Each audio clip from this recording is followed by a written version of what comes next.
your Chargers linebacker, Daiyan Henley, and you're tuning in with Chargers Unleashed.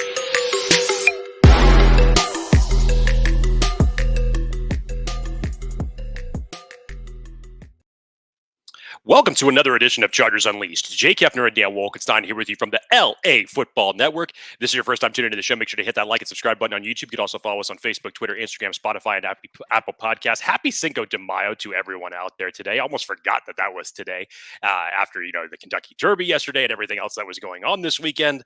But Dan Wolkenstein, we got a lot to talk about in Chargers land because obviously draft is now in the books.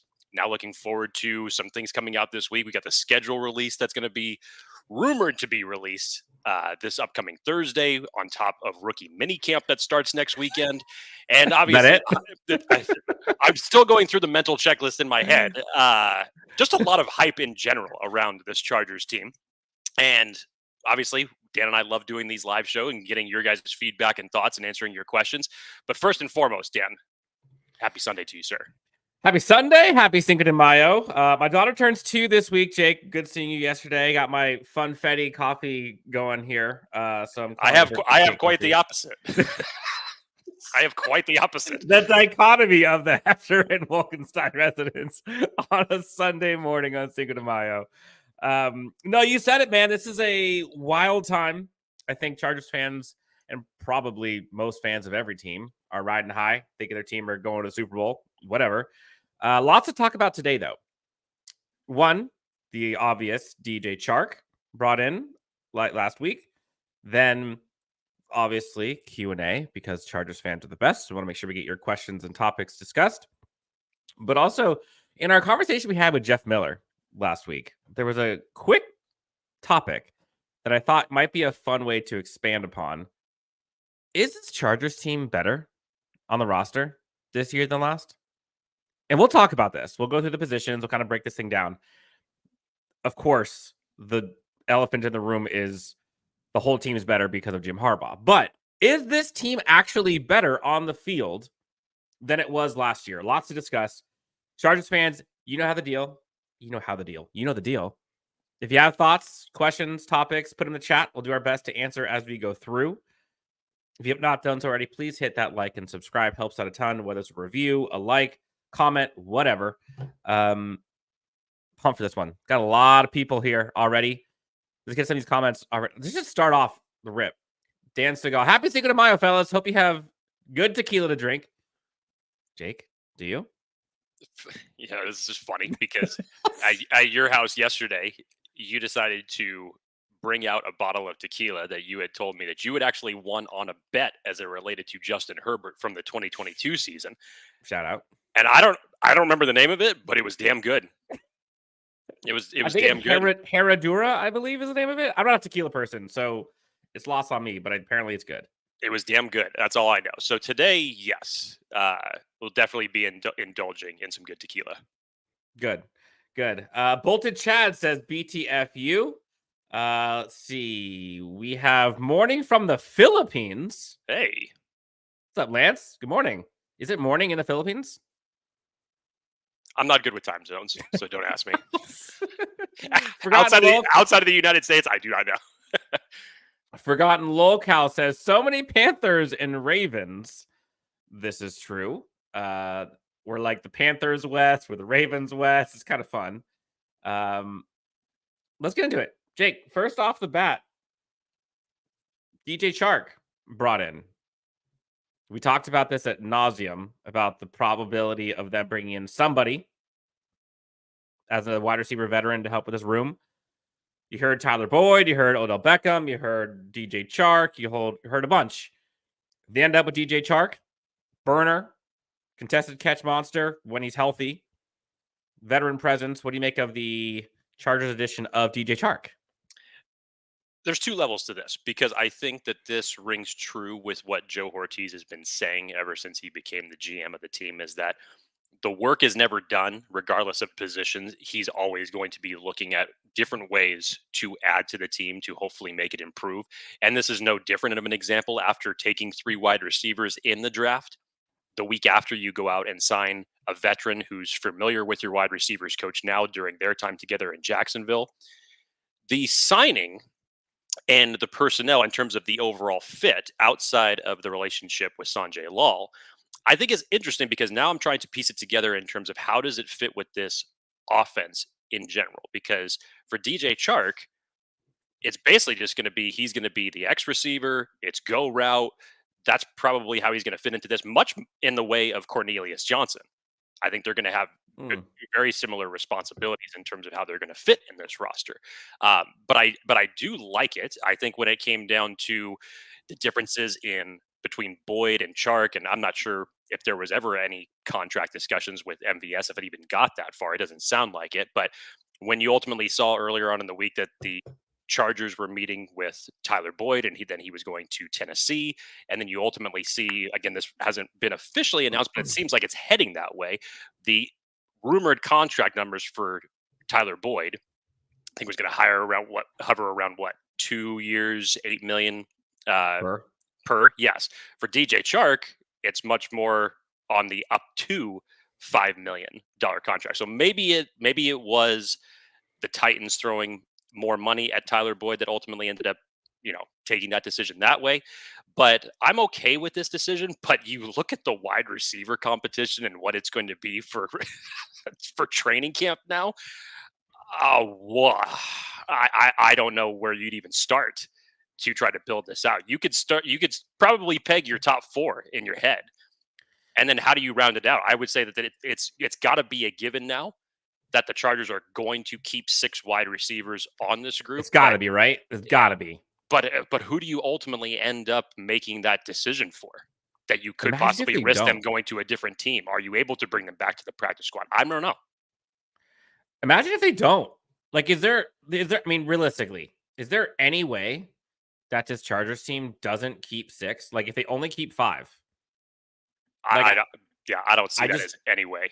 No. Like if you peel it out, like, right, there's 3 running backs, but you could argue there could be 4, right? You got Gus Edwards, J.K. Dobbins, you've got Kimani Vidal, and Elijah Dotson still chilling there. So that's a battle right there. I argue it's probably going to be 3. Then you go look at the tight end room.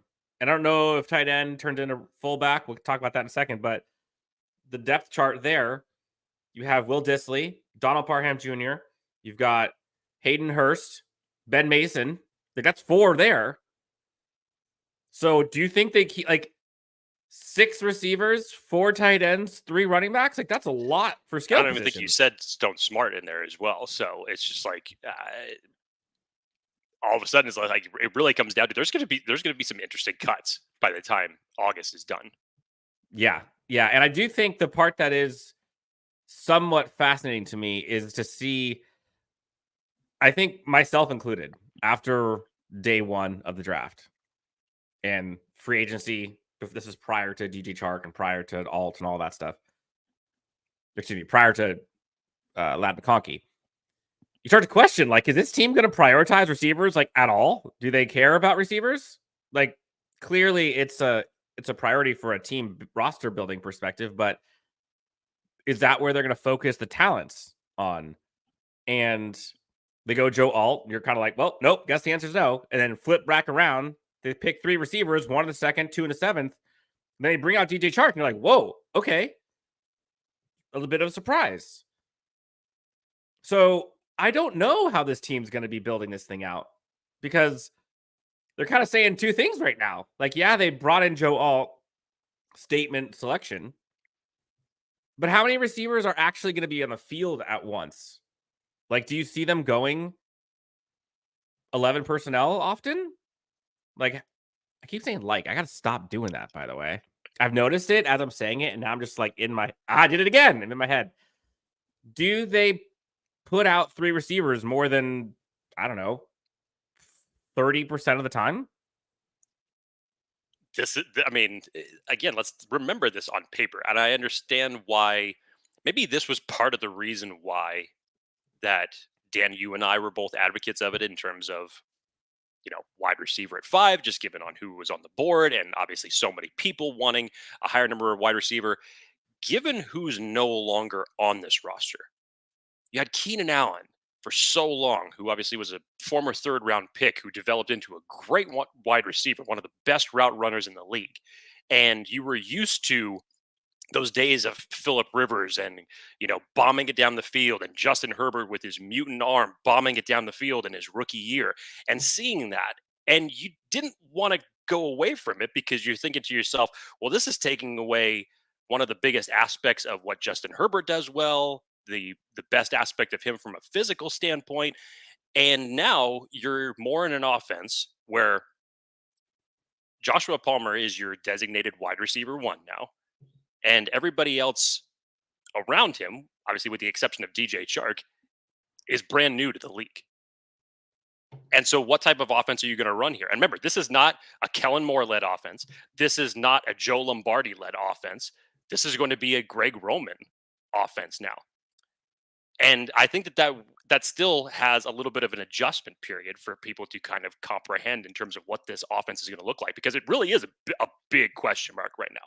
I think one thing we know for sure, the Chargers are going to run the hell out of the ball. That is one thing that we know for sure. In terms of how the passing game is going to overall develop from that, and what it's going to look like, and who's going to be the players that are going to be coming out of that is yet to be determined. So there is a lot of question marks, but it definitely makes it intriguing as we get into the rookie minicamp coming up next week, and obviously over the next couple of months through training camp, because offensively, when the final roster is made, this team is going to look drastically different. Yeah. So let's kind of get into it. Before we do that, Jake, let's pay the bills. Let's talk about our friends. I want to remind everybody that BetOnline is your number one source for all of your summer sports this season, from everything from MLB, golf, NBA, and NHL playoffs. All the latest stats, news, and scores available to follow for your favorite teams. Get the latest odds and lines, including the latest team matchups, player props, and odds, just about every sport out there. Head on over to the website today or use your mobile device to get in on the action. BetOnline, where the game starts. So is this team better? So what we're going to do now, ladies and gentlemen, we're going to go through position groups one by one. We'll go quickly. In the chat, as we go through, I'll announce a position group. You tell me if you think that position group is better or worse. So in the chat, you can say quarterback, better. Kidding. We're not going to have quarterback slides here because we know that's not going anywhere. But running back through the rest, you tell me if you think this is better, and we'll continue. But before that, Jake, we have a question in here.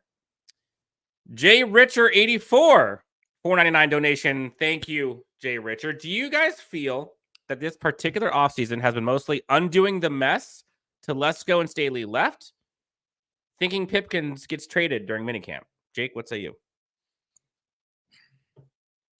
I mean, I think a lot to unpack here. I think you go all the way back to that Raiders game of last year, and thinking about all the possibilities in terms of what was going to be the replacement. There's a lot of different looks. Dan and I talked about several coaching candidates outside of Jim Harbaugh and several GM candidates outside of Joe Ortiz. And you were always looking for something in terms of, it's like, and how can we construct this roster to where it is not so top heavy, to where it is long-term sustaining, to where it is a consistently competitive team. And honestly, when you look at things and how they have played out from January to now, I don't think the Chargers could have done any better. I really can't. And yes, I think this is part of it. I mean, I wouldn't necessarily call the trading of Keenan Allen a mess from the Staley Telesco era, not at all. Nor would I even say that from Mike Williams. I think that those were all circumstantial, given injuries, given contract numbers, and what the Chargers ultimately had to end up doing in order to A, be cap compliant, and B, how they wanted to build this team moving forward. Remember, Keenan Allen, if he ended up returning, was probably only going to play one more season for the Chargers, realistically. So getting what you got for him now at a 4th round pick, and essentially how your draft ended up panning out, and technically in a pick swap, one of those ended up translating to Cam Hart. You still got Ladd McConkey in the draft, who is one of the best route runners of this entire draft. This is Jim Harbaugh building the team in his image. I'm not so sure it's clearing the mess of the Staley standpoint. I think what you're going to get is from a coaching standpoint, you're going to get much better performances out of the guys on the roster. And whether we're talking veteran or rookie in this circumstance, I think it's going to be a lot better from that. Great transition, Jake. Looking at the slides here, you see the guy pointing the number one finger up and the guy behind him, Justin Herbert. The backdrop of all of this is the team overall is going to be better because of coaching alone. That is because of Jim Harbaugh on the field. That's Jim Harbaugh off the field. That's the folks that Jim Harbaugh brought in. That's the folks that believe in Jim Harbaugh. That's the swag, the cachet, the success that Jim Harbaugh brings to this franchise. Experience, all of that will lift all positions by itself. So if we look at it as like a net zero, I think it raises it a net one just because he's there every skill position. Then you add in the staff, you add in all the 30 guys that they brought in to help coach this team, raises it up. The experience, all of that. So coaching matters, which we've seen is very clear these past several years. That is going to bump up a lot of this. But remember that as we go through these positions. Jake, Laus de Bruin, I think I'm pronouncing that correctly. I think the floor of the whole offense has been raised with the draft and offseason, but it's not as talented as last year's group. Should be more balanced on offense, though. So let's get to this. And as we go through, Jake, if you see comments that apply to each position, fire them off because I'm not able to look at two things at once. Offensive line. Some people in this group are not here anymore. Corey Linsley, not here. He is most likely retiring, 99% sure. Replaced by Bozeman, which we'll talk about in a second. But Pipkins, Sawyer, Zion, Slater, Will Clapp, and no longer with the Will team. Clapp. That was your offensive line last year. Fast forward, you bring in Joe Alt, one of the best, if not the best, tackle prospects in the last decade. A lot of people argue. Statistics back it up. Bradley Bozeman. Now you have 5 positions. Trey Pipkins is battling most likely for a guard spot or swing tackle. You have your center. Will Clapp goes up to Bradley Bozeman. Oh, Will Clapp's not on the roster anymore. That's what I'm saying. Will Clapp no longer here last year. Bradley Bozeman replaces. So I would argue right tackle has clearly improved. Center from Will Clapp to Bozeman has improved. Slater is now healthy. You got battle spots for guard positions. This one seems like a no-brainer to me. Jake, better or worse? I don't think that there's any question that it's better. Now, let's preface this by saying yes, because we have not seen Joe Alt play or Bradley Bozeman play in this offense. But I think in terms of how you look at this, to have your bookend tackles now be Rashawn Slater and Joe Alt. Bradley Bozeman, obviously someone who's familiar with the Greg Roman offense and how they used to run in Baltimore. And then you look at the depth now. You're essentially taking Trey Pipkins, even at the price tag that he has, and is essentially your swing tackle, is going to be your backup that could step in if that needed to happen. And then you have Jamari Sawyer. That's probably there's been talk even about Trey Pipkins possibly even kicking into guard. I don't even know how that would possibly happen. I think it's the only way he starts. But obviously, based on how the offensive played last year, I would say nothing's off the table, honestly, right now.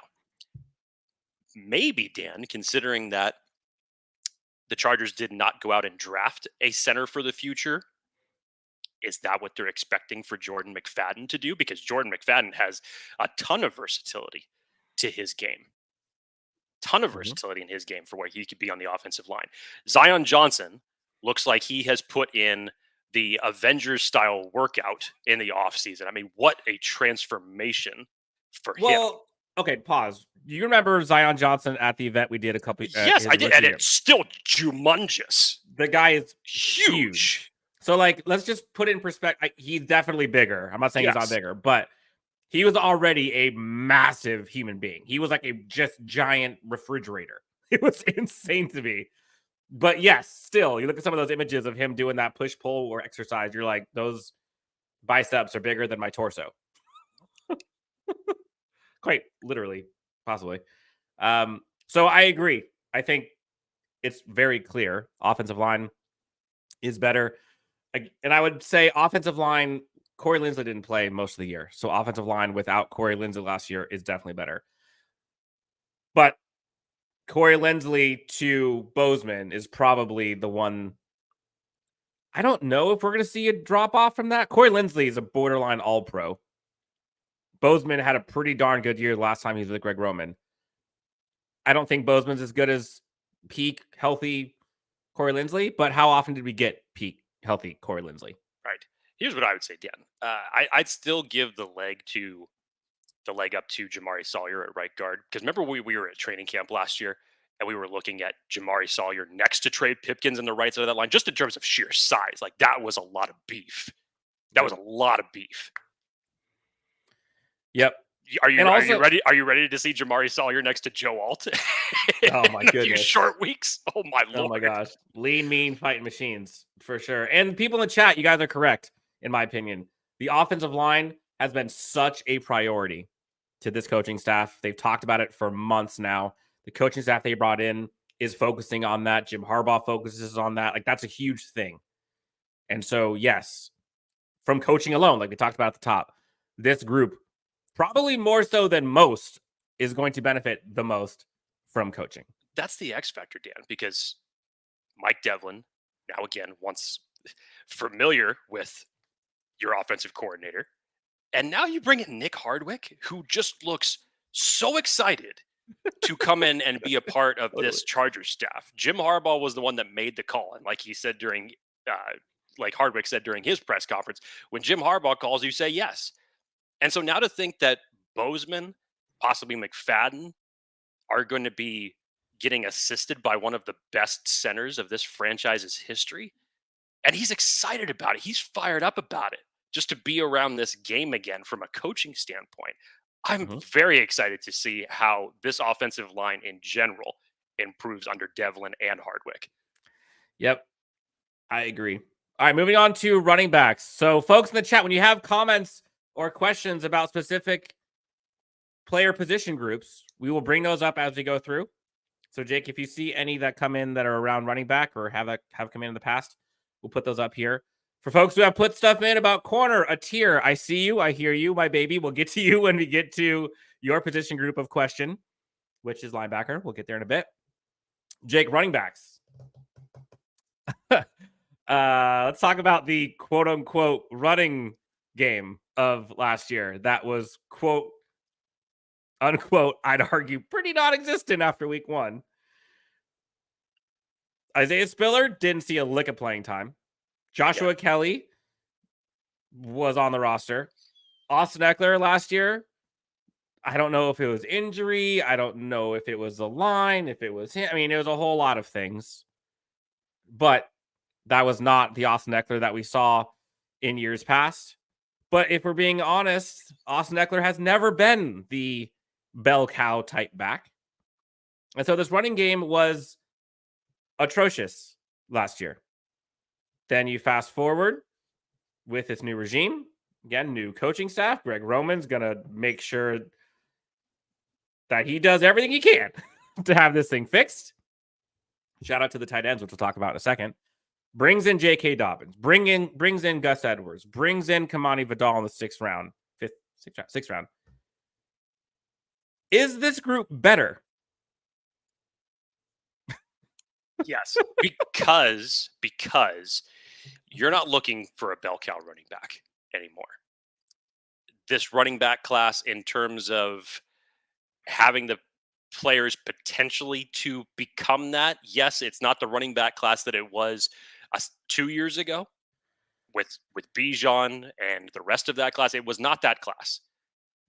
But what made this running class great is because it fit perfectly into what the Chargers, Jim Harbaugh, and Greg Roman want to put together. This is going to be the same style of play as the Baltimore Ravens have run for several years, where it's running back by committee. And you go out and you get Gus Edwards. You go out and you get J.K. Dobbins, who has said that he is now 100% healthy. Now, remember, we're talking about a former second-round pick. And when he was healthy during his first year, he put up some fantastic numbers. Very, very violent running back. And I think that fits exactly the style of what Jim Harbaugh wants to do. And now you go out and in the 6th round, you get Kimani Vidal, who, again, fits that mold in terms of what you want from a running back, but he could also be utilized in the pass game a little bit. I think he's Pass dynamic. Pass protection. protection. He's dynamic enough to where he's got a lot of versatility into his game. Damn, there are people already putting it out there in the universe that Kimani Vidal is eventually going to overtake this group as running back 1 at some point this year. They're making this year. Yes, they are making bold statements right now to say that he is going to end up being the most productive out of the entire group. Now, obviously, that remains to be seen. I will not hedge my bets on that yet. But Dan, if you remember, just like, you go from Austin Eckler, and how many years were we saying it on this show? And even Austin Eckler was saying it himself. Yes. Is somebody going to step up in the running back 2 situation?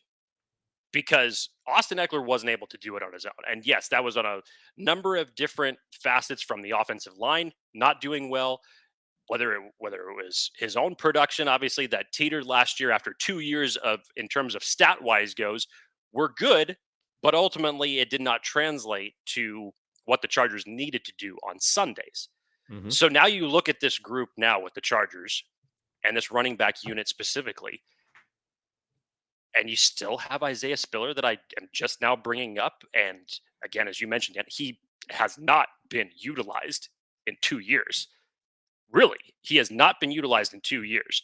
And again, this kind of goes back to GM, roster construction, everything. You spent a 4th round pick on Isaiah Spiller. See, I don't know if that's a GM roster. That's a coach thing. Well, I think it's partly both, because I still question why and how during 2 years of being on this team, what was it that Isaiah Spiller was not doing during training camp and practice that was eliciting at least more touches, mind-blowing. Especially when the run game was bad. You might as well try something different to see what you got, and that just never ended up coming to fruition. Because quite honestly, literally, the running game could not have been worse. There was zero harm in putting out Isaiah Spiller because the running game was atrocious. Pass protection was atrocious. Nothing was working. So what was the problem? It blows my mind. So a couple questions here, Jake, real quick. Yes, the question in the chat, there's a question here asking, what is the question? Yes, the question is a running back committee that they have now better or worse than last year? That's the question. We're going to go. I think it's an obvious answer here, too. It gets more complicated as we go through. Going offensive line. We're going to go running backs throughout the rest. A couple questions here related to running game. Offensive line plus wide receiver tight end blocking equals better running game? Question mark? Answer, yes. Yes. I would argue. Let's see. This will be, running back play and usage will be like going from tiptoe through the tulips to look out. That is a visual rolling with the, that's the comment of the day so far. Tiny Tim reference on this show. That's a first. The Bruiser boys will mow you down. Yes. Bolted Chad says Dobbins will lead if healthy. Jake, you and I talked about how many years have we heard that asterisk, those 2 little words at the end of every position group? It's a terrible word to reference as it relates to the Chargers, because this running back room is going to be epic if healthy. Mike Williams is a baller if healthy. Justin Herbert is an absolute superstar if healthy. I think Ben Herbert has honestly, Justin Herbert might actually be the one outlier where it doesn't matter if he's healthy or not. He's still going to be a superstar. The guy goes out there with no ribs and no hands. Yes, you're right. Ben Herbert. Enter Ben Herbert. He's probably looked at that over the last couple of seasons and said, look, we can't go through this anymore. So let me come in here. Let me change the strength and conditioning program, and let's go to work. Yep. Bolt Bros Chargers podcast. Good morning. Welcome. Thank you for joining. Dan Deach says better blocking for sure. Better with blocking for sure. In the running back room, Jake, I think it's important to note the priorities, not just running back. This is across the entire offense. Chargers fans, remember this. What we've heard from this staff from day one, the biggest priorities of this team right now protect Justin Herbert, establish a running game, build the trenches. Balanced football team. Those 4 pillars. Remember those pillars. And then you look at all the signings, free agents, the drafts, the people that are no longer here. J.K. Dobbins affects the run game, obviously. Gus Edwards protects Justin Herbert and the run game. Kimani Vidal, one of the best pass protectors in the entire NFL draft. And oh, by the way, is also one of the most productive and elusive running backs in the entire NFL draft. We'll go to the offensive line. And the emphatic priority they put selecting Joe Alt, Bradley Bozeman. Again, remember the pillars, the tenets that this team has talked about. And we'll go through how many of them align to those. And I answer all of them. Let's continue. Jake, my baby, a tier with a question here. You was excited to see what Ortiz has done his first draft. Wait till next year when he has money. Let's go. I've never seen Jake give an A ever as a draft grade. Admittedly, yes. Since we've been doing this show, hell no, I haven't. And for good reason did I not. But I look at this roster, and again, I'm not trying to follow the bouncing ball. But if I was to look at this from the standpoint of how the Chargers operated, sticking to their board while mixing in BPA, while mixing in value, especially in the later rounds. Hell, you could even start that with Junior Colson in the 3rd in terms of the value that you got there. I thought that this Chargers team did a fantastic job. Now, again, I would expect the coaching to be the ultimate X factor in all of this in terms of getting these guys ready to play. But to me, from start to finish, and I'm not saying that every pick was an absolute home run, which is why I'm not giving it an A+, obviously. But still, you measure this draft in terms of the value, BPA, potential, and obviously competition that you now mix with the coaching staff in terms of what this could be. To me, it's the best draft in 10 years, and it's not even close. The Chargers' biggest problem for years was always that, yes, they're a talented team, but they were unfortunately talented only at the top. What do you do with the rest of the roster, and how do you build that out? I think this was a great example in terms of how they did that. And if this is the first draft of things to come for the next several years, I'm very excited. Yeah, Kevin Kernick says, best case is Dobbins is healthy. He goes off and gets paid next year after leading us to a winning season. Then insert comp pick for him. Jake, you and I talked about this briefly. I agree with you, Kevin. 14 free agents have been signed so far this offseason. We've heard Joe Ortiz talk about kind of the comp pick formula, if you will. You got some of these players are going to be balling out this year. And you got to believe they can't keep all of them.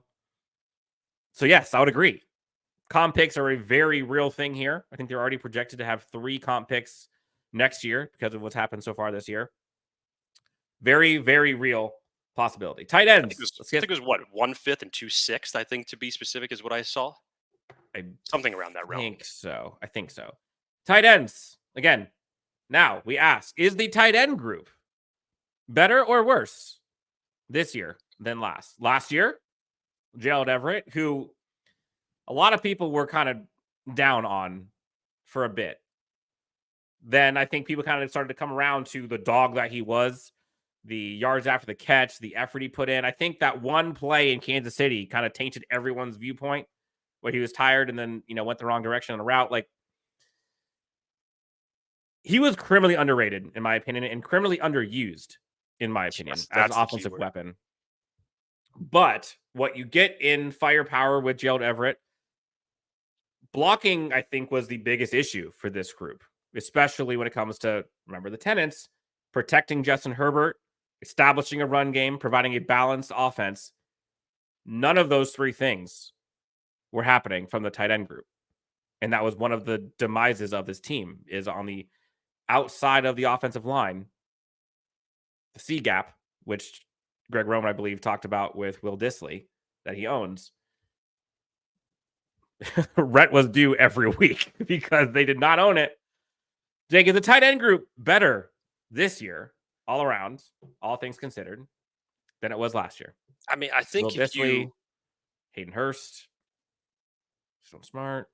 I mean, if we're talking if we're talking about how it's going to develop in the passing game, I think that remains to be seen. But if you're talking about in sheer terms of blocking, yes, you would expect it to be better because the Chargers had essentially no blocking tight ends for the better part of the last 2.5 years.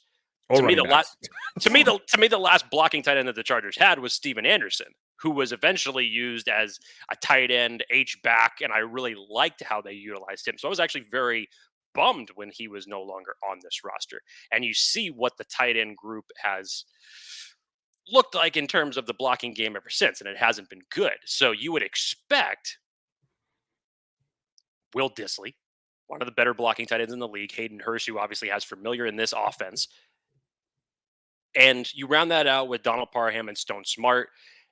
I think in terms of blocking, you would expect it to be better. I'd be very interested to see now how they're going to insert Donald Parham into this offense, because if your priority is running the ball, and that's going to be first and foremost and what you plan on doing very well, then obviously Will Disley is going to be in this game a lot. Hayden Hurst, how are you going to balance out the snaps for pass catching tight ends between Hayden Hurst and Donald Parham? This is not going to look like the type of offenses that we expected under a Kellen Moore, where we expected 2 tight end sets as far as passing options in the red zone. It's going to look very, very different. Yep. And like you said, for Gerald Everett, criminally underused. So it's like the bar to get higher in terms of tight end usage. It really is not going to take that much. So I would definitely expect this group to come out and perform better in a multitude of different ways. I would agree. Let's get to some of these comments. We have a bunch here related to either the tight end position or just general, not necessarily a specific group. Again, as we go through these position groups, we'll get to some of the comments that we have here as we go up, and we'll go look through the chat to make sure we can kind of get to as many as we can. There's a bunch here, so please bear with us. A couple questions on the etc. type stuff. First off, we have 2 donations from Gary Rockwell. Shout out, thank you so much. First one is the old regime. We're trying to protect their jobs. I don't know who regime meaning coaching staff and Telesco. If it was Telesco, I don't think so. I don't think the moves he made or didn't make in the offseason or during the season to bring in help, reinforcements. Remember all the names that we were talking about throughout the season last year that were like, why are they not signing these guys? Where's Bryce Callahan? Where's John Johnson? Where's Kyle Evans? Like, there's just a lot of stuff that didn't happen. That if there was a desperate GM that was fighting to protect their job, you would think they would go out guns blazing. Now, the other side of it is, they signed a whole bunch of these guys, these max contracts, and they didn't have much. They had money to spend. They could have done it. They chose not to. In terms of specifics, like starting certain players or not starting certain players, Isaiah Spiller, or not seeing more Darius Davis, or Daiyan Henley not starting. There's a bunch of question marks there. And maybe the coaching staff just trusted the veterans. And ultimately, that may have been to their demise. Jake, do you think it was an issue? I'm not so sure if it was about protecting their jobs, Dan. I go back to that Raider game. Hell, you could even say the Jacksonville playoff debacle. And you look at that and what transpired. And Dan and I were on this show. In terms of coaching in general, if you were to play that situation out with the majority of coaches in the league, you could fairly say that 80% would probably have seen the door in that situation. Mm-hmm. I wouldn't argue that at all. And for the Chargers front office to then make that decision to retain Staley, and then you look at the roster moves that were then done in the aftermath of that, here came that all-in philosophy that was put out there. And again, we were surprised from the standpoint of hey, they ended up restructuring Khalil Mack and Joey Bosa and Mike Williams and Keenan Allen. And initially, we didn't think that was something at that point in time that was plausible for them. They kicked that can down the bucket. They ended up putting themselves in a little bit of a pickle as it related to the cap at the time. But in terms of when you look at how that roster was ultimately built out, I don't know that there was actually much that you could say that really was done to improve it. So I wouldn't necessarily say it was GM or head coach protecting their jobs, because outside of retaining, as Dan says, the veterans of this team, you look at the rest of that door. Yes, you look at the rest of the moves that were done just last year. I'm not talking about years prior. I'm just talking about last year. I don't really see much in terms of where you could say like, ooh, that's going to be a difference maker, or that was, initially a home run shot that ended up just being a bunt and it didn't end up panning out. There were a lot of things that didn't pan out for this Chargers team, especially in free agency over the last couple of years and the moves that were made from the front office. So I don't necessarily say it was protecting, but I also don't think that in terms of the all-in philosophy that they did everything that they could to make this team better. Yeah, and I'm not, this is not meant to defend Brandon Staley. But you remember last year, like, how atrocious that secondary was, specifically the cornerback room. The J.C. Jackson fiasco occurred. Mike Davis played like a shell of himself. Asante Samuel Jr. wasn't playing well. Those are their three starters. One guy gets traded for nothing. They have a massive cap hit, dead cap for years because of J.C. Jackson. Arguably the worst free agency move I've ever seen this Chargers team have in terms of how it played out. Who's walking through that door for Brandon Staley and company? They have Jazir Taylor and Dean Leonard that they're having to resort to having start. You're 6th, 7th round guys. They didn't get help. Bryce Callahan was there all season. Didn't play a lick of football last year. They were free agents. They could have done some nothing. The secondary was one of the bad things that happened to this team. There's a lot, but it was a groupthink of a cluster. Let's put it that way. Bolt Bros. Hey, fellas, which UDFA do you think has the best chance of making the team? Jake, I think for me, it's pretty clear given what was not drafted. Keem Dent, Florida State, safety. The Chargers safety room right now is incredibly thin. And you could argue it might be thin even with Keem Dent. But Keem Dent probably should have been drafted, in my opinion. Wasn't. Do you trust AJ Finley and JT Woods as your backup safeties right now? Behind Alohi and Derwin James? I don't. And I'm not saying they're bad players, but do you trust them to win games for you? Or to not lose games for you? I don't know. What say you? Different answer? I really like Akeem Dent as a favorite to make this roster. Dan, there's going to be a lot of competition as it relates to the undrafted free agents, in my opinion, because you go down there, and again, if you're just looking at that mindset in terms of positions that the Chargers didn't end up selecting in the draft and what was still left out there, and so how you ultimately end up fill those gaps. So yes, Akeem Dent is one. He's probably one of my favorites to make the roster. Tremon Morris Brash out of Central Florida to come in and basically contend and bring some competition for Edge 4. Right now, as it relates to Edge 4, and now you have to start thinking past the time of Joey Bosa and Khalil Mack as it relates to this team. Right now, Tuli is your future. But as of this year, how are you going to round out that edge group? And what competition are you going to bring in there for that? So I really like Tremon Morris Brash out of Central Florida.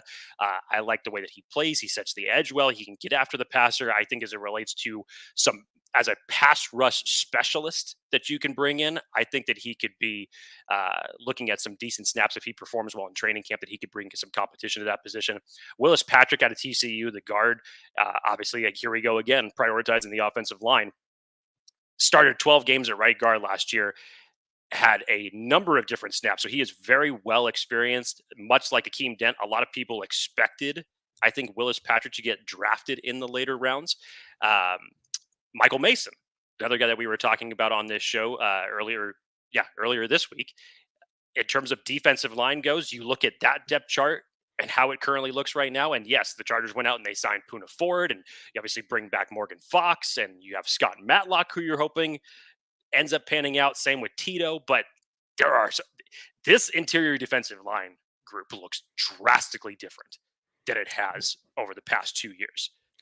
And I think you definitely need some competition there. Yep. We will get there here in a bit. Wide receivers, Jake.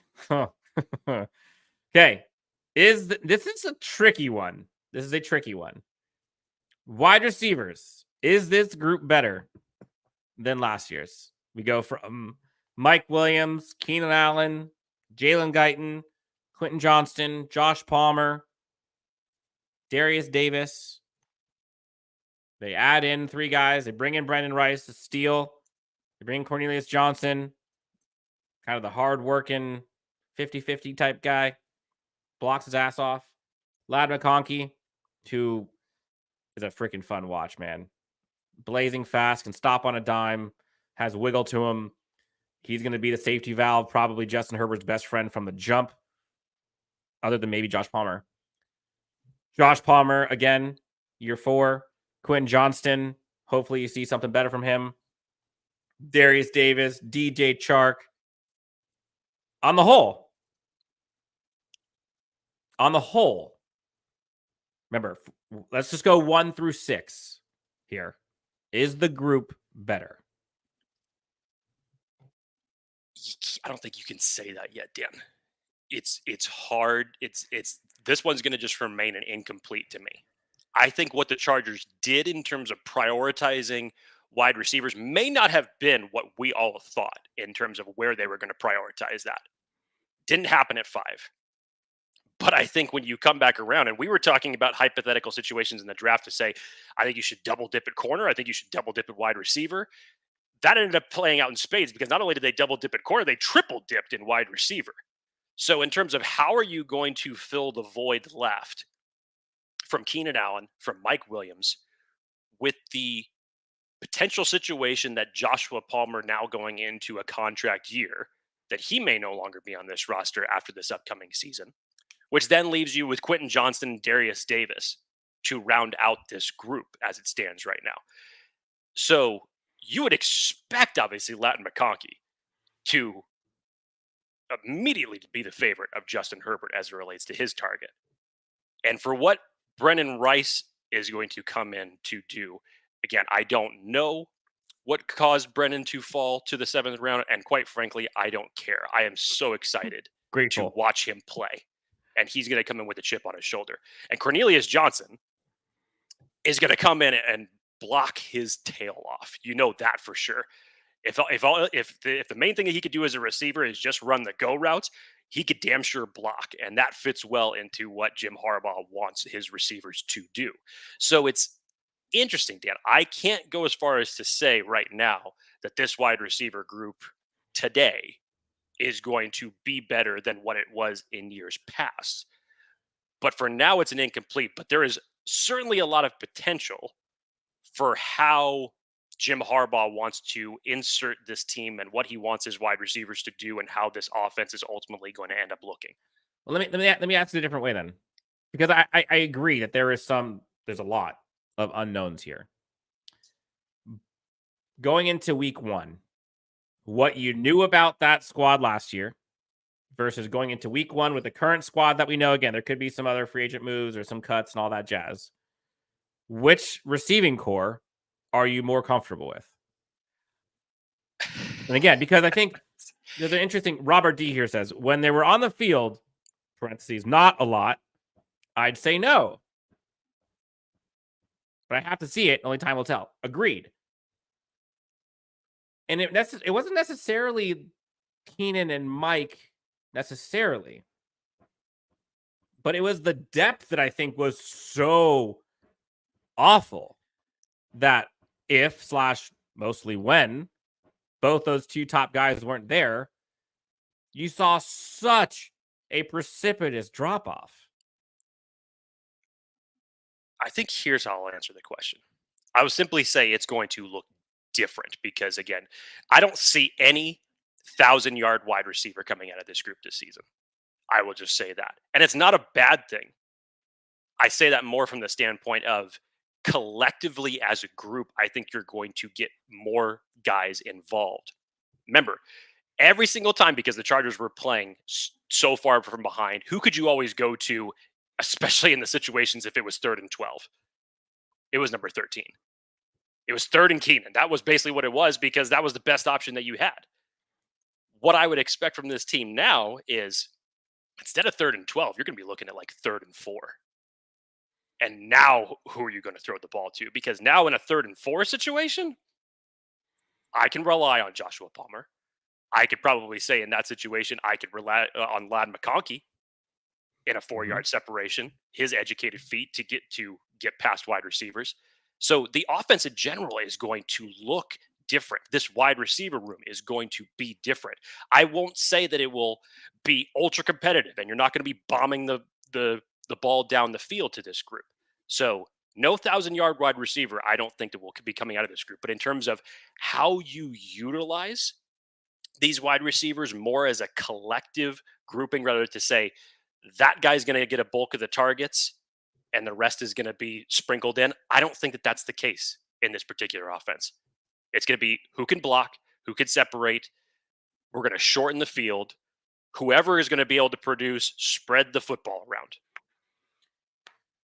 I'm with you. And especially run the ball. True. Tertiary question here. There's a bunch of people chatting back and forth about the possibility of Darius Davis being a cap casual or being a roster cut because of the depth at this room. We heard people talked about Matt Money Smith talked about like that possibly being an option. Darius Davis being cut. That seems insane to me. When you have a rookie all-pro. I repeat, rookie. I think a second team all-pro. You're going to cut because your wide receiver depth is too much. At a position that is going to go from hardly seeing returns to now seeing a shit ton of returns. That just seems stupid. I think Ryan Fitkin would have something to say about that if that just seems stupid. Yeah. Like, and maybe I'm stupid here. Maybe I'm playing checkers and not chess, and the coaching staff knows more than me at some point. That just seems stupid. Dan says it's ridiculous to think they'll cut Davis.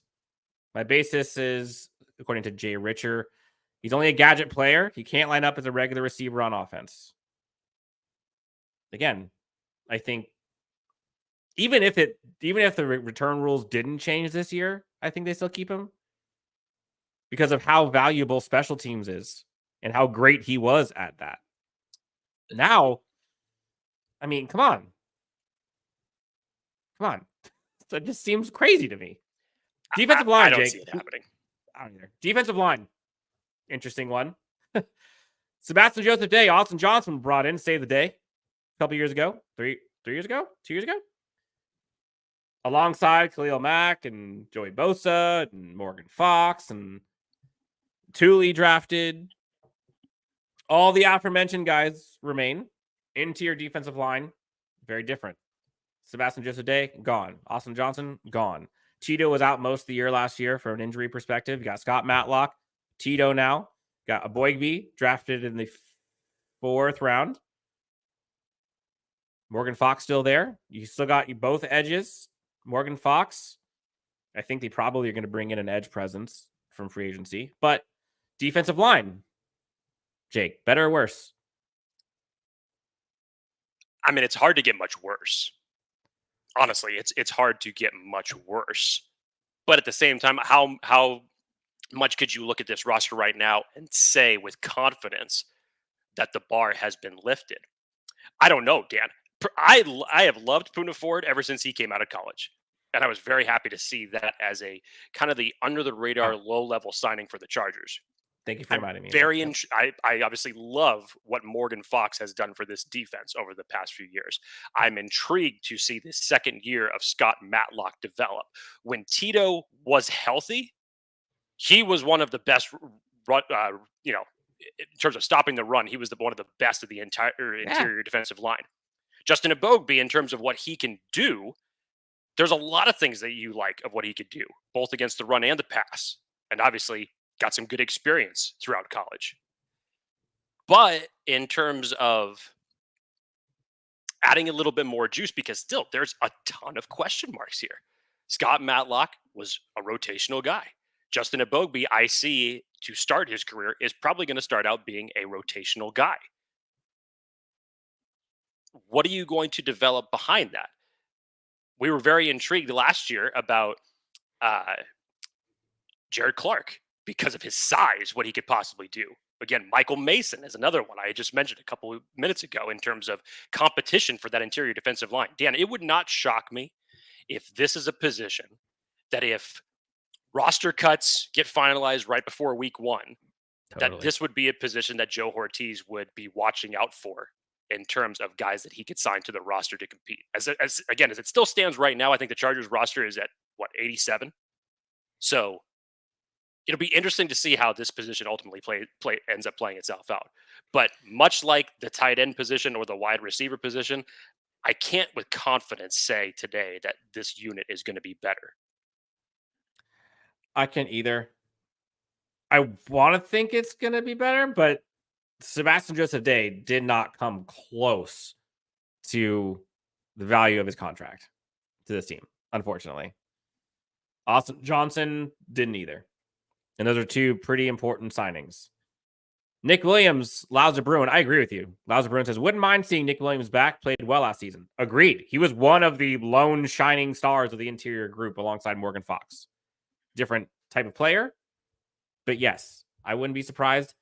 Although, knowing the new regime, I probably would be surprised because how many guys have they signed from the Chargers that aren't Alohi Gilman, Easton Stick, and Cameron Dicker? I think this is the 3 free agents they signed. 2 of which were, I believe, were restricted. Yeah. Don't sleep on CJ Okoye, says Steven. They don't have a true third down defensive tackle. Defensive tackle is still a question. Yeah, I would agree.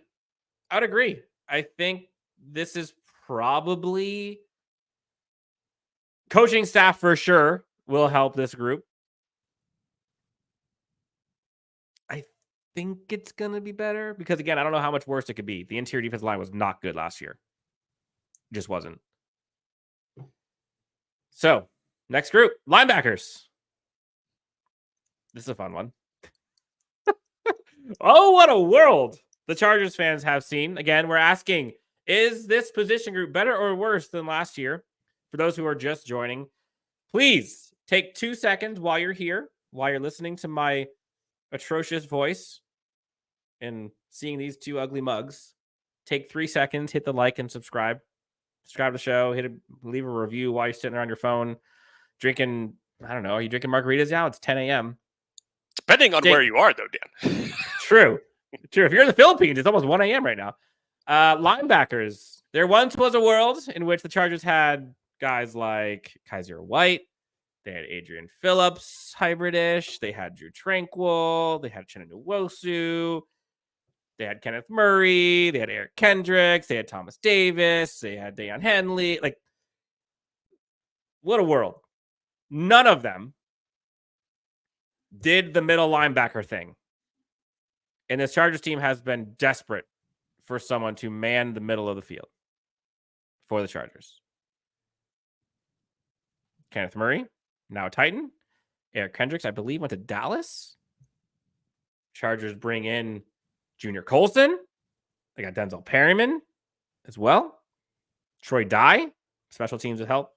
Daiyan Henley, most likely is going to see some playing time, which this duo would be sick. Lots of potential there. Linebacker group. Better or worse than last year? I mean, I think if you look from last year, you would expect this group to be much better. The Eric Kendrick signing didn't end up panning out, unfortunately, at all. Kenneth Murray had flashes of what looked good for what you saw from him in college. I'll say this. Last year, maybe even in comparison to some moments during his rookie season, that was probably the best moments that he had on the Chargers. And unfortunately, those moments didn't last long. And when you look at this group now, and Dan, maybe here's the other question. You had mentioned off the players that this team has had at this linebacker position, namely Kaiser White, Drew Tranquil, two guys who former linebackers coach Michael Wilhoit was responsible for developing. And when we were talking about last offseason and some of the roster turnover in terms of the coaching, because he was actually one that we were both very surprised that was gone. Because in terms of the guys that he had developed into guys that went on to get contracts with other teams, you're thinking, well, hey, why would you let this guy go, given what his track record has been with certain players? And obviously, that really did not end up panning out well for the linebacker group last year. So you look at that now and you insert Daiyan Henley, who we were very excited with the Daiyan Henley selection last year when he was taken in the third. I am very excited to see what he's ultimately going to end up doing, giving a full shot to start. Very, very athletic profile. I think him now paired with Junior Colson, who Dan has been on record saying is arguably the guy who is going to come in and be more important to this defense as it stands right now because of his familiarity with Jesse Minter's system. There's a good chance that Junior Colson could be given the green dot very, very early in terms of what he could do with coverage. This linebacker class lacked coverage linebackers. There was a very short amount that could do what Jesse Minter required from his linebacker group.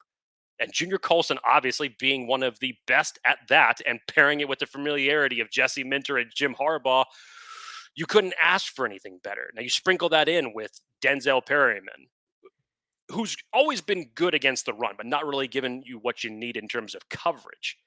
I think depth-wise, and obviously now from the top goes, yeah, you would expect this linebacker to be a plus. Oh, and let's not forget there's a guy named Navarro Bowman who's now going to be responsible for coaching the linebackers. I freaking love that, dude.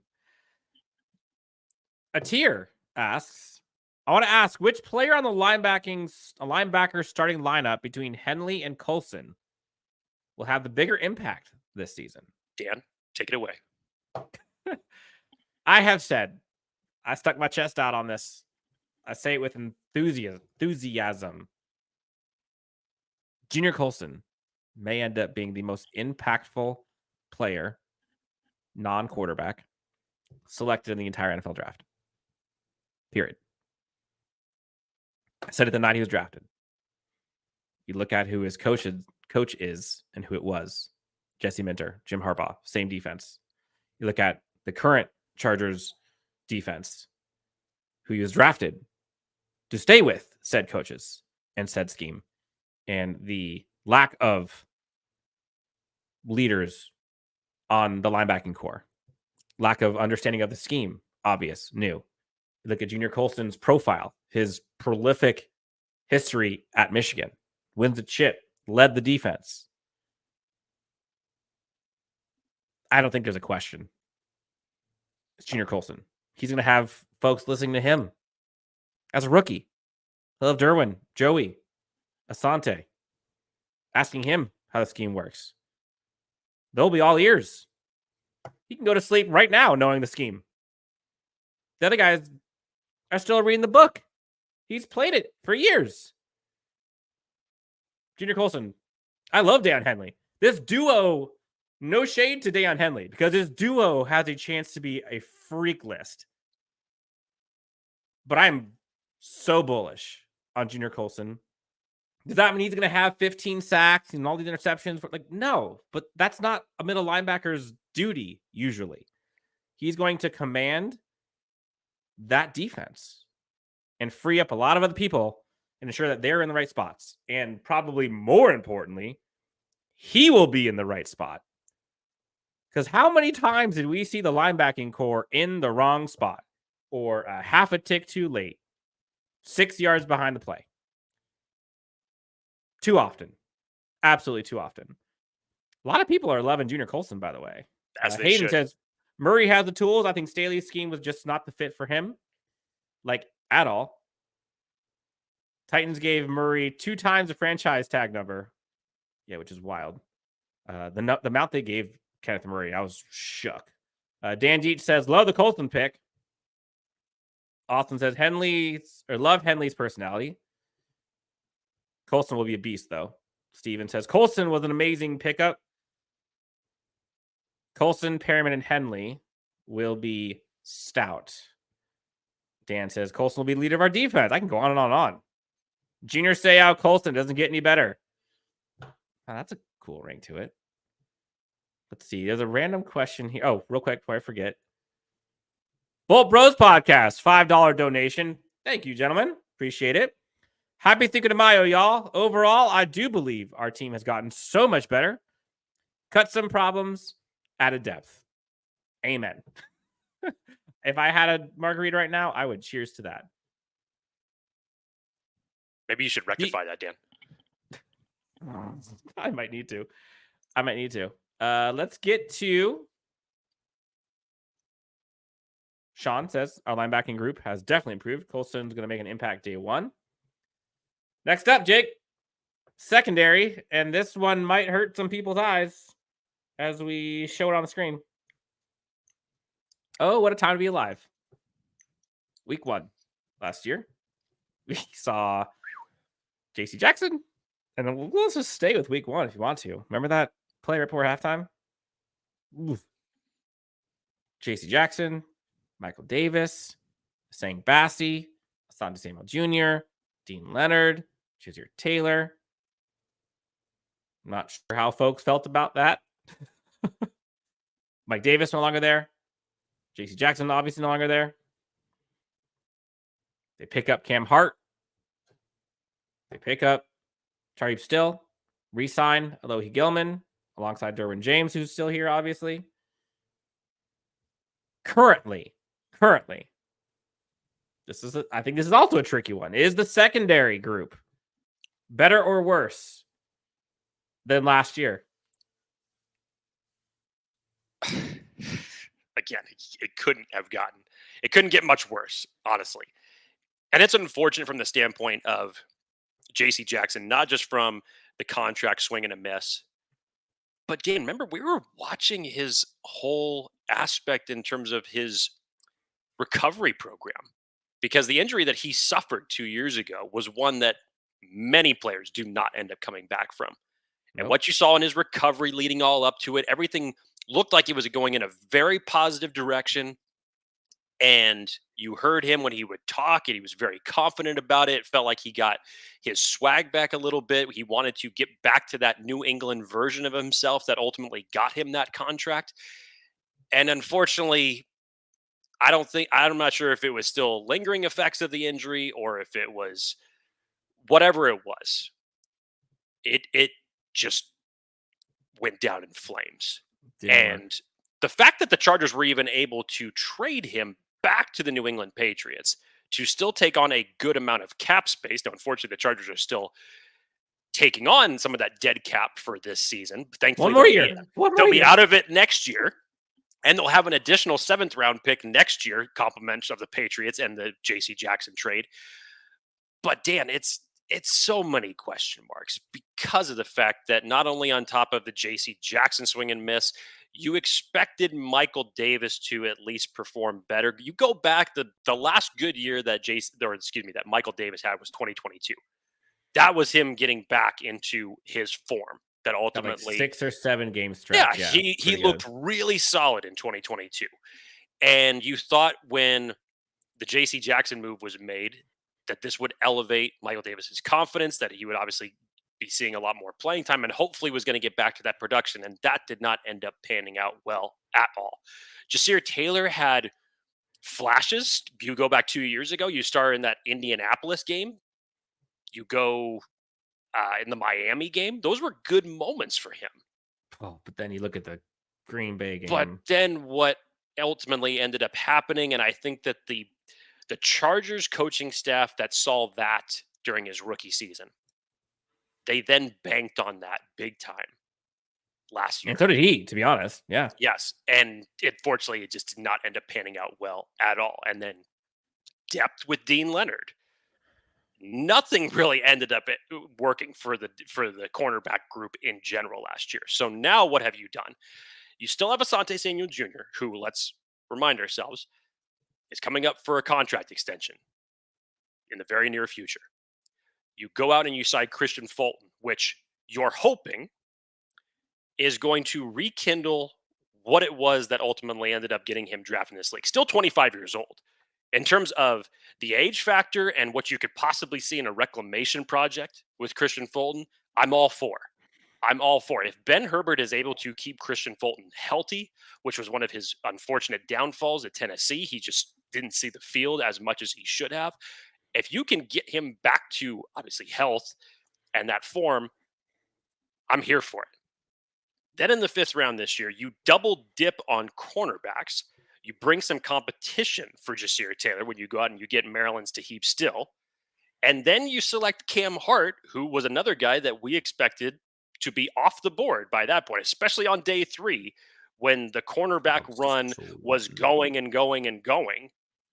And you still end up selecting him. Again, Cam Hart, in terms of this draft class for DBs, was one of the bigger, more athletic defensive backs. I'm very intrigued to see ultimately what he's going to bring to this group. So I think in what terms of what you did to assist the depth, I think is better.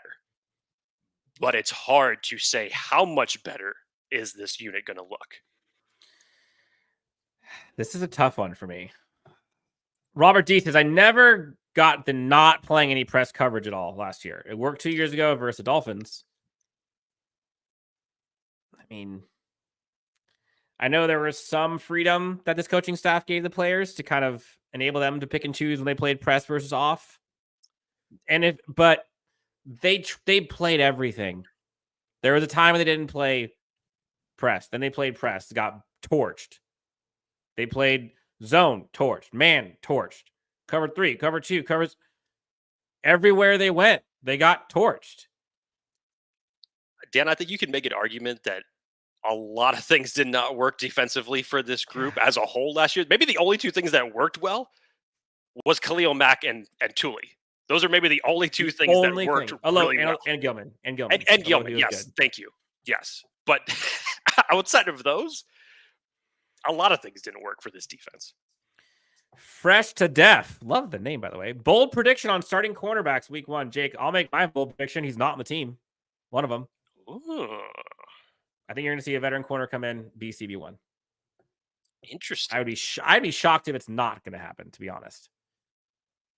That's my bold prediction. I mean, it's not an outlandish one, considering even if you look at the roster as it stands right now, what has Joe Ortiz said since he became the GM of the team? I will never stop looking for cornerbacks. So watch out for those roster cuts come late August. Yes. Dan says Samuel Jr. may not be their future plans considering his issues with tackling, followed by Gary says DBs are better just from a tackling standpoint. You can make that argument. It's hard to argue against it. You can make that argument for sure. Yeah, I think Tarheeb Still, for sure, nickel corner, really good tackler. Cam Hart, definitely. I think when you look at the DBs, they fit what Jesse Minter wants to do. They tackle, they play physical. And again, they could play in the press, which Jesse Minter needs from his guys. Yeah, Asante may not even start in Minter's defense. His run defense and tackling is severely lacking, says Dennis. Yum. Here's what I'll say. Aside from that, I don't think that you sit the most experienced corner that you have out of this unit. I just don't think that would end up happening. There's a lot of things to like about Asante Samuel Jr. And there are some things that obviously still need development. But when you look at the rest of the group behind Asante Samuel Jr., I don't see any way that you would possibly look to sit him. It's Tarheeb Still. That's the guy that you'd sit him for. And I just don't know if I feel comfortable with that right now. And maybe in some sub packages, sure, maybe. But that's a lot. I don't know if I'm doing that quite yet. Are you? Would you? No. I get it. I think when we look at the transition from last year to this year, we would expect this cornerback group to get better, especially with Clinksdale at the helm for the secondary unit and Jesse Minter's defense overall. But to me, this would be similar to say, like, oh, if Keenan Allen was still on this team and I'm going to sit him for the rest of this rookie class, like, no, I wouldn't do something like that. He's the most experienced defensive back that you have out of this entire unit. And I understand he's not a flawless product yet. But in terms of, to me, there's nobody behind him that has outplayed him. And there's question marks in terms of veteran free agent signings that you're hoping pan out and rookies that haven't even taken a snap yet. So no, I wouldn't do that at all. Some people are thinking Stephon Gilmore, got Xavier Howard. There's some guys. Go look at the list. I said it from the jump. I think it was somebody asked about it, but I looked at the roster before and after free agency, the draft so far. Wide receiver was one that I saw them bringing in. Bingo, hit DJ Chark. Corner, I think they're going to bring in a CB1. They got the money to do it. I think they do it. Edge, probably, because that depth is tough behind Tuli. Safety, maybe, depending on how they view Cam Hart, how they view Akeem Dent, or how A.J. Finley, what JT Woods is. Like, we have no clue there, but the staff seems smart enough to think that they can rely on that. Justin Simmons, a name that came up a couple times in this chat, Jake. Robert D says, Simmons I'd like if we could get him at a good price. I mean, I think everyone would love Justin Simmons. Where is the good price for Justin Simmons? Because let's not forget, you've already given Derwin a huge contract. You just paid Alohi Gilman. The Chargers have fallen into this mistake before, where you pay too many guys at one position and then you handcuff yourself at others. Just from the contract standpoint alone, yes, would Justin Simmons be awesome to be on this team? There's no question about it. I'm not arguing that point at all. But when I look at the numbers in terms of where you prioritize your money, and after you just gave Alohi Gilman a contract extension, who earned it, by the way, I just don't see Justin Simmons as an option for that. That's the only reason why. If you didn't bring back Alohi, this could be a completely different story. But I just don't see them allocating that money that way at that one position. Real quick, I've seen a DK Metcalf's name come in a couple times in the chat. People are talking about DK Metcalf being worked out by the Chargers. DK Metcalf be out future. I have no idea what that's about. Anyone? Maybe this is just shooting their shot for somebody. Enlighten me. I don't understand. Somebody asked, Jake, who would be some cornerbacks free agent wise that you would want? For me? As it stood right now, when we looked at what this free agent cornerback class was just a couple months ago, it wasn't the best. What I like I said, what I liked about the Christian Fulton was when you start going through that list of DB groups, he was one of the few that was on the younger side. And again, you signed to a 1-year deal in the hopes of, in this defense, and obviously with health, that you get him back to the form of why the Titans ended up selecting him very high in the draft and getting him back to that mold that he could be in terms of what he can do from a cornerback standpoint. I like that idea. I kind of wanted to get away from taking another shot on some of the older defensive back prospects. And the only reason I thought that way is because of A, who you had on this group, B, who your defensive coordinator was going to be, and getting younger, faster, more physical. And yes, you could obviously do that with players like Gilmore because they have proven that they can do it. But I felt like with this new coaching regime that they were going to just take a widely different approach, and especially in a secondary where they have been continuously torched. Let's just say hypothetically that Stephon Gilmore was added to this team instead of Christian Fulton. How much more would your confidence be lifted in this DB group? Significantly? I don't think so. For me, yes. Significantly? Okay. Significantly. Yeah, I would. Okay. Because to me, while you could say at a surface level that yes, it would be a good signing, what have you then done behind it? So again, it's question marks. It's relying on, now you're talking about a 30-plus-year-old cornerback to then, at that point, produce, stay healthy at that age. And again, I'm not here trying to poo-poo the Stephon Gilmore signing. I'm not trying to do that at all. But in terms of how much would that move the needle for me, I'm not sure it would have moved it that much in reality.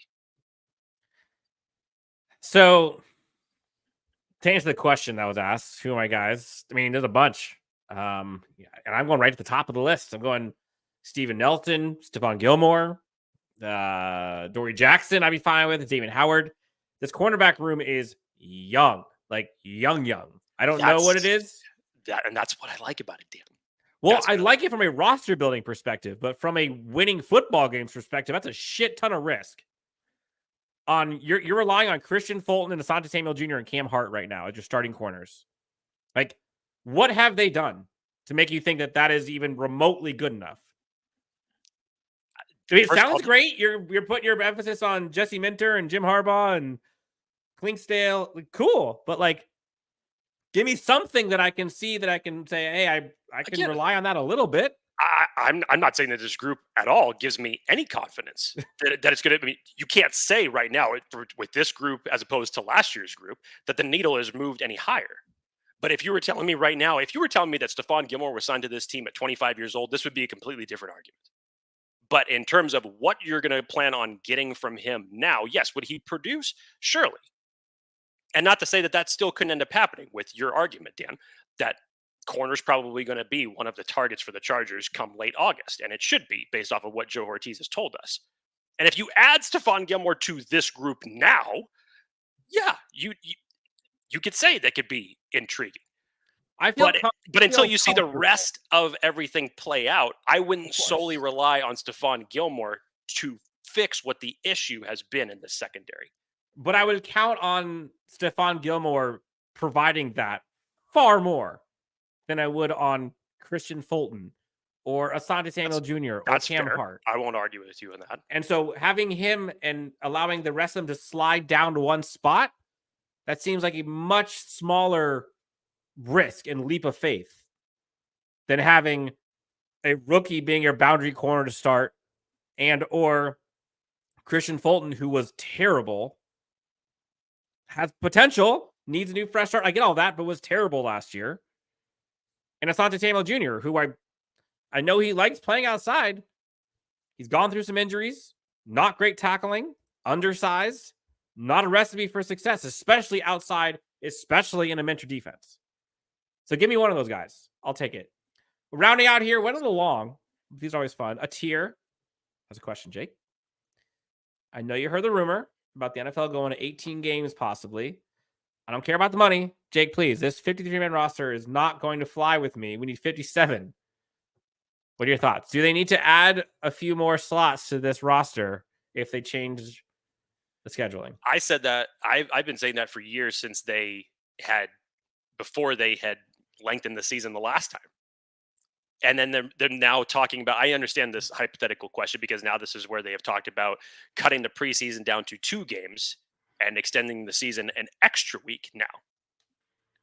Honestly, I don't buy into it unless you're going to plan on, in a situation like that, making more available roster spots, because you can't conceivably tell me that I understand you've already cut the preseason by 1 week, but to fully get a idea of what type of competition that you have at roster spots with 2 preseason games and training camp, whether it's for your rookies, your veterans, or for your undrafted free agents, 2 weeks is not enough, in my opinion, of playing time to do that, unless you extended the roster beyond 53.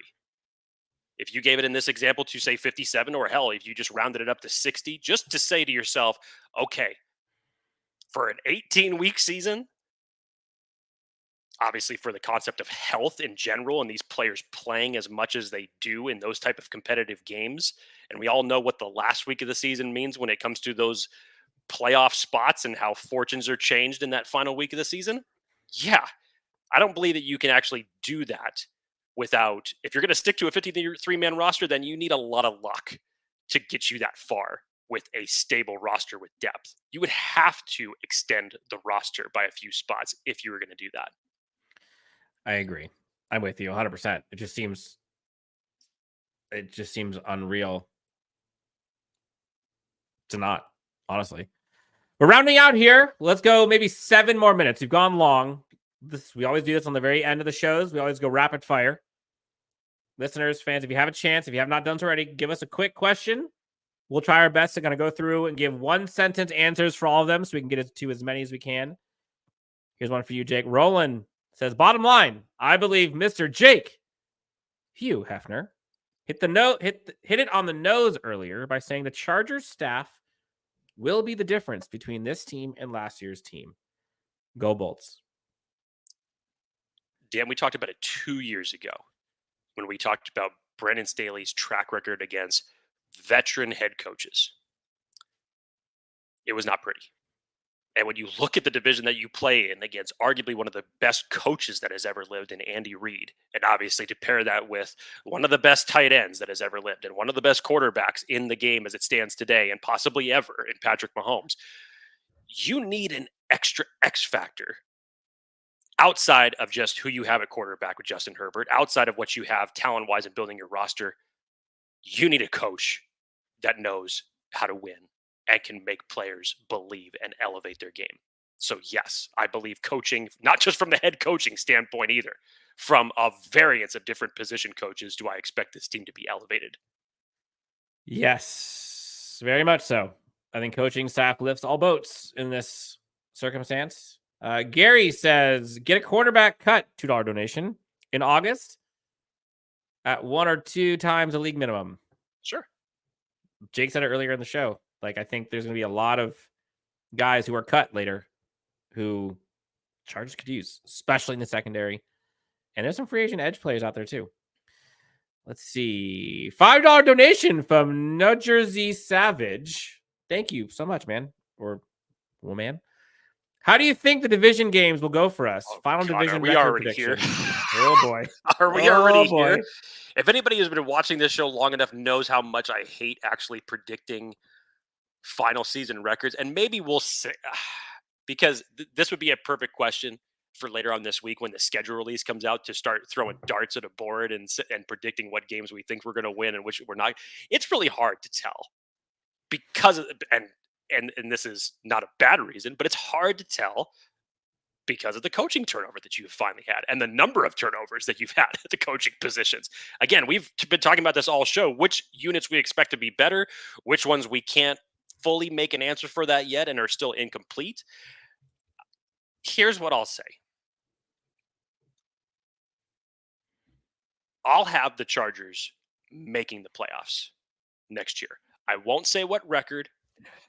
I don't know how it's going to end up happening. Optimistic Jake is back, baby. I won't say how it's going to end up happening, but in terms of a week-to-week basis, my biggest harp on this team was that they did not know how to adapt from one half to the next, from one coordinator to another. They did not know how to adapt the last couple of years, offensively or defensively. I believe that issue will be fixed this upcoming season. Now, how that translates to wins and losses, I can't put a pin on that right now and say with confidence. I don't know how it's going to happen, but I believe it's going to happen. But I will say somehow, some way, that the Chargers will not win the division. I will say that much. I don't think you're there yet. Do I say that you'll be more competitive with the Chiefs? Yes. Do I think that the Chargers can ultimately make the playoffs next year? Yes. Levi says, Joey Bosa, question mark?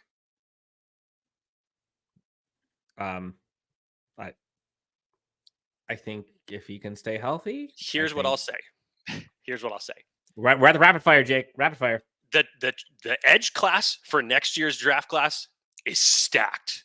Sick. And the Chargers should be spending a high priority draft pick for an edge player next year. That's what I'll say.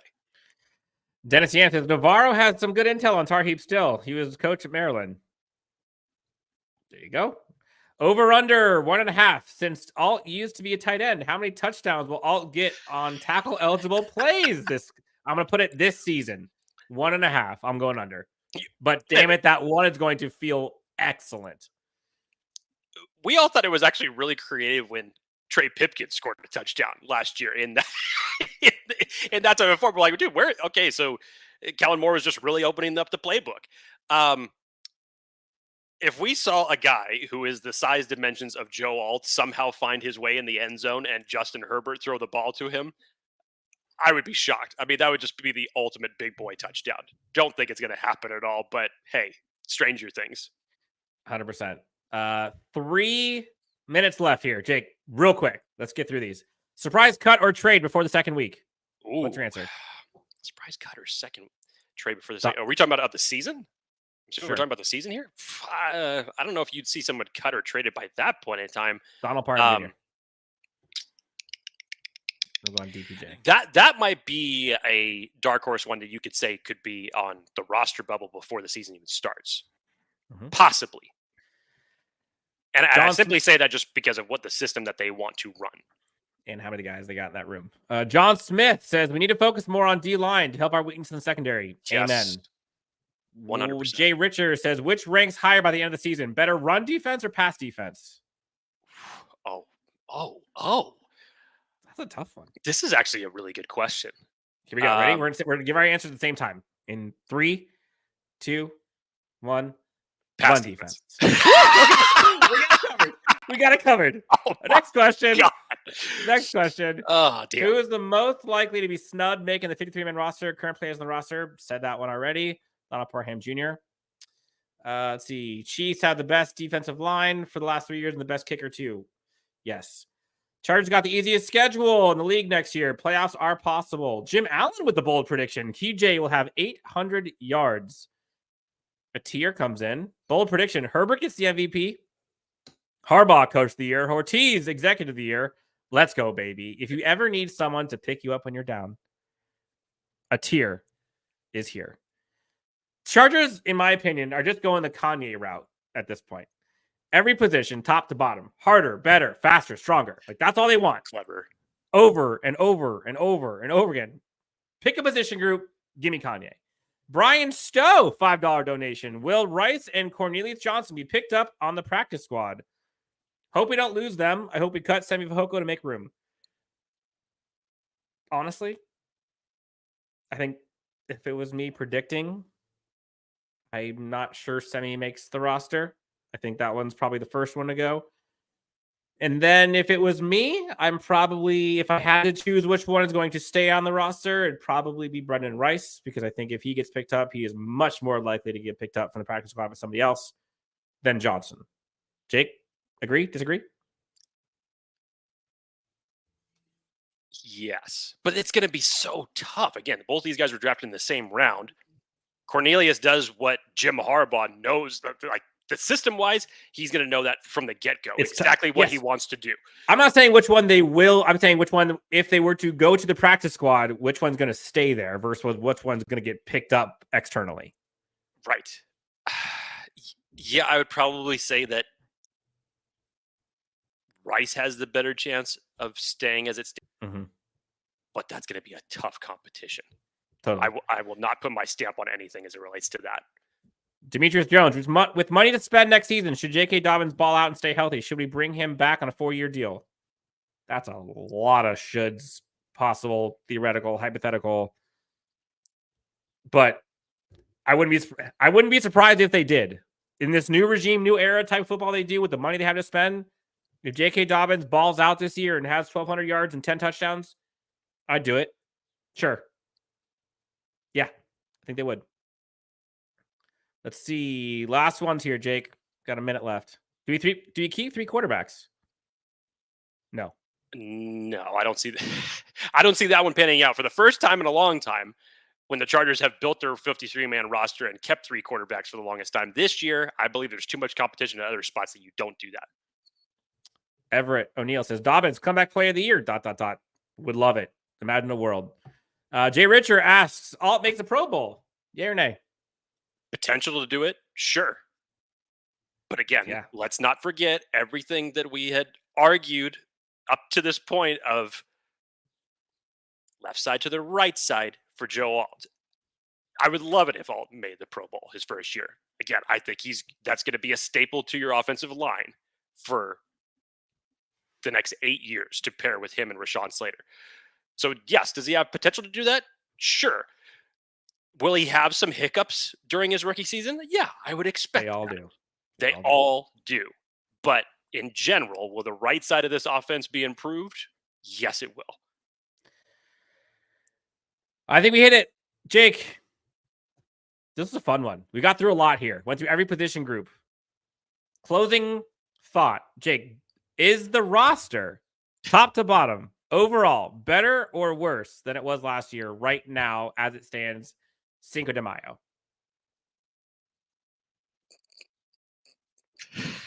It's incomplete for me. And I could say that with confidence for certain positions, but I can't say that with confidence for others. But what I can expect, one answer that you will get from me definitively right now, the coaching is going to elevate the play of this entire roster. And the best part about it is that when the Chargers have been so top heavy, and then when one of those injuries has taken place, that there is a drop off in terms of production, that's where the gap is going to be bridged. Because I think that this coaching staff is going to have the second, third, fourth string players ready to play should the worst situation possibly occur. Yeah, I think the depth of this team is going to be far better. And it's the NFL, when injuries occur, they're in a better spot. I do think overall, 53-man deep, I think this team is going to be better from a roster building perspective. And that's been what's plagued this team for years. Live shows, an absolute dream. These are the best. We love doing these. If you have not done so already, please, I know we went a little long here. Please hit that like and subscribe. Helps us out a ton. Anything else, Jake? Cinco de Mayo? What are we drinking? What are we doing? Folks in the chat, it's margaritas, baby. Atta boy. We go to Margaritaville today. Let's go. Okay. This has been fun. We love doing these. We'll be doing these more often as the offseason continues. We'll see what happens as the week. I think the schedule release, you said, happens this week, Jake? It's rumored to be Thursday. Not 100% sure on it, but that's what's expected. Obviously, we saw the trailer for the schedule release, so it's coming. I would expect it because they've traditionally done Thursday before, that it'll be this coming Thursday. We may or may not have a special guest this week, so stay tuned on that one. We have some giveaways. There's some events happening we'll be talking about. You can get a chance to see a ton of awesome players, have some signage going up for whatever player you want. Josh Palmer, Rashawn Slater, Bambi, Dan Fouts. We have a huge signing event that we'll be talking to you guys about next week. But until then, Jake, happy Sunday to you, to all the listeners, viewers, all of you who've been rocking with us for years now. Thank you so much. We love doing these. Obviously, you'll be doing more and more as we continue. For Jake, Dan, Chargers Unleashed, LA Football Network, enjoy the rest of your weekend. Enjoy Cinco de Mayo, and we'll talk to you next on Chargers Unleashed.